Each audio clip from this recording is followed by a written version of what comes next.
I was standing in the service corridor when he told me not to come back the next day. Not angry, not loud, just careful, like the walls might remember his voice. He didn't look at me at first. He folded the paper in his hands twice, then once more, as if the decision needed creases to stay in place. I could hear his son laughing somewhere upstairs, a clean, careless sound. He said my name like it was already part of the past. Said there had been talk. Said it wasn't personal. I felt the floor through my shoes, cold and exact. I wanted to say something that would stop time from moving forward, but the silence got there first. When I turned to leave, he finally looked at me.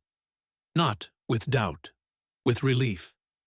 And that was when I knew whatever was said about me had already done its work. I had been working in that house long enough to know it sounds better than my own apartment. The way the front gate sighed when it closed. The uneven step on the back staircase that never got fixed. The clock in the kitchen that lost 2 minutes every month and no one bothered to correct. I arrived before sunrise, left after dark, and in between I kept things from falling apart in small, invisible ways. Shirts pressed, floors quiet. Meals timed, so they appeared without effort. The boss liked order, not the loud kind, not rules posted on walls, but the kind that let him forget how much depended on it. He was polite in the distant way men can be when they've never had to ask for help. He paid on time. He said thank you without looking up. I learned early not to confuse that with kindness. It was simply the shape of his life. His wife had been gone for years. No one spoke about it directly. Her absence lived in the spare room that stayed locked, in the way he ate standing at the counter, in the silence after dinner. The house felt paused, like it was waiting for something that had already decided not to return. The son was different, younger than he believed himself to be, old enough to think the world was flexible, that consequences arrived late, if at all. He moved through the house without noticing the work behind it. Shoes left wherever they landed. Cups abandoned half full. Music too loud, then suddenly off. He treated me the way people do when they grow up surrounded by service. Friendly, careless, certain everything would be handled. I kept my distance. That was always my rule. I had learned it years before, in other houses, other kitchens. Distance was protection. You did your job well. You stayed invisible, and invisibility kept you safe. I spoke when spoken to. I answered questions without volunteering details. I left my life outside the gate. Still, routines create familiarity whether you want them to or not. I knew how the son took his coffee when he bothered to drink it. I knew the boss preferred his shirts folded, not hung. I knew which nights the house felt heavier, when the television stayed on longer, when no one spoke during dinner. I adjusted myself around those things. That was part of the work. Outside that house, my life was narrow but steady. A small place, a long commute, a son of my own who was already learning how quickly the world asks things of you. I counted money carefully. I planned weeks ahead. Losing this job had never crossed my mind, not seriously. I had done nothing to invite attention. I had followed every rule I knew. That was the problem, I think. In a house built on quiet and appearances, silence can be shaped into anything someone needs it to be. It started with something small enough to ignore. A pause when I entered a room. The son stopping his sentence halfway through when his father walked in. A look exchanged that wasn't meant for me, but passed through me anyway.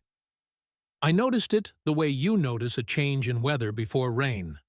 Not dramatic, just a pressure shift. One afternoon, I was asked to stay later than usual. The boss said it without explanation, eyes on his phone. The sun was out. Dinner untouched. I cleaned rooms that didn't need cleaning, folded laundry that had already been done. Time stretched. When the sun finally came back, it was dark. He walked in smelling of smoke and something sweet. He nodded at me, then stopped, like he'd remembered something too late. The next morning, the atmosphere had changed. The boss didn't sit at the counter. He stood near the window, watching the street while he drank his coffee. He asked me, casually, what time I usually left at night. I told him. He nodded once. That was all. 2 days later, the sun spoke to me directly for the first time in weeks. Too directly. He said I should be careful. Said people talk. He smiled when he said it, like it was a joke I wasn't getting. I asked him what he meant. He shrugged, said he didn't want me to get hurt. That night, I didn't sleep. I replayed every interaction in my head. Every moment I'd been alone in that house. Every time I'd crossed a hallway at the same time as him. There was nothing there. No line crossed. No door closed. No touch that lasted longer than it should have. I had built my entire working life on knowing exactly where the line was. The next morning, the boss asked me to sit down. That had never happened before. He didn't offer coffee. He didn't raise his voice. He said someone had come to him with concerns. He didn't say who. He didn't say what exactly. Just that there had been discomfort, misunderstandings, situations that could be interpreted in ways he didn't like. I asked him to be clear. He said clarity wasn't always possible. He said reputation mattered. He said his son was young and people made assumptions. He said he had to protect his family. The word family landed heavy, like it had been waiting its turn. I tried to explain without sounding defensive.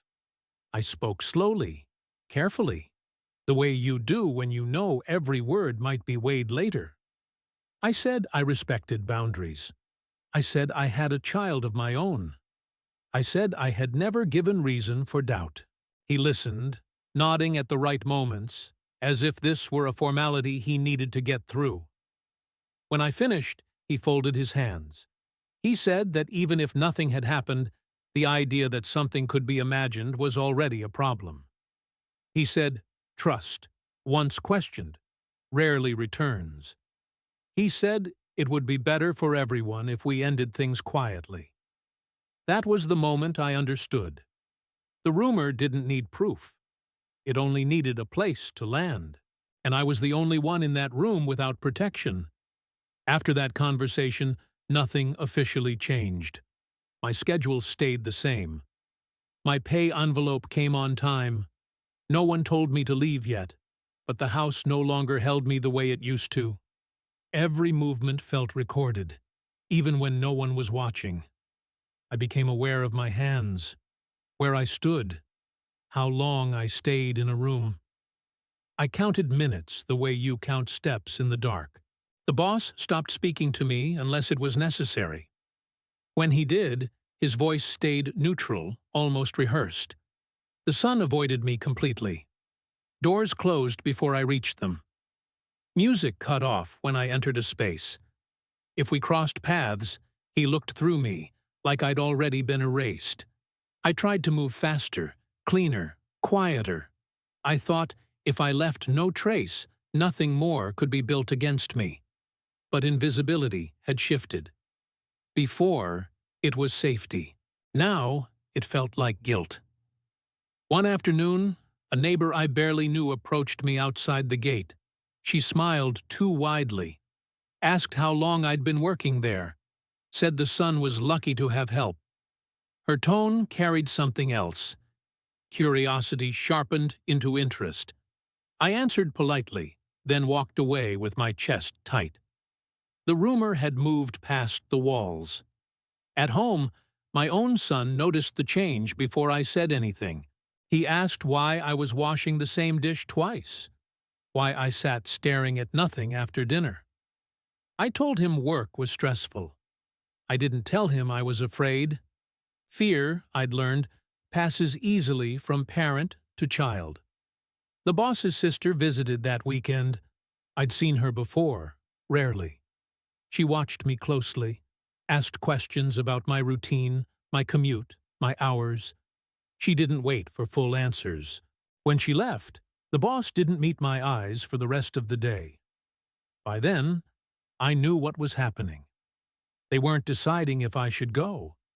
They were deciding how. Quietly enough to protect themselves. Cleanly enough to avoid complications. My presence had become a liability. And liabilities are handled, not discussed. I considered confronting the sun. For one full night, I rehearsed what I might say. Not accusations, just facts, boundaries, truth. But in the morning, I understood how that would look. A maid insisting on innocence to a young man already shielded by his father's name. Anything I said could be turned into confirmation. Silence, again, was safer, even as it tightened around me. I began packing my things slowly. An extra bag home each night. A sweater I kept in the pantry. Shoes under the stairs. I told myself it was practical, not surrender. Still, each item removed felt like a small disappearance. The final shift before everything ended, the boss asked me to iron a shirt he hadn't worn in years, one of the expensive ones. As I worked, he stood in the doorway watching. Not suspicious. Final. Like someone memorizing a room before selling the house. When I handed it to him, he thanked me. Properly. Looked at me directly. That was worse than avoidance. It felt like closure I hadn't agreed to. That night, I didn't set my alarm.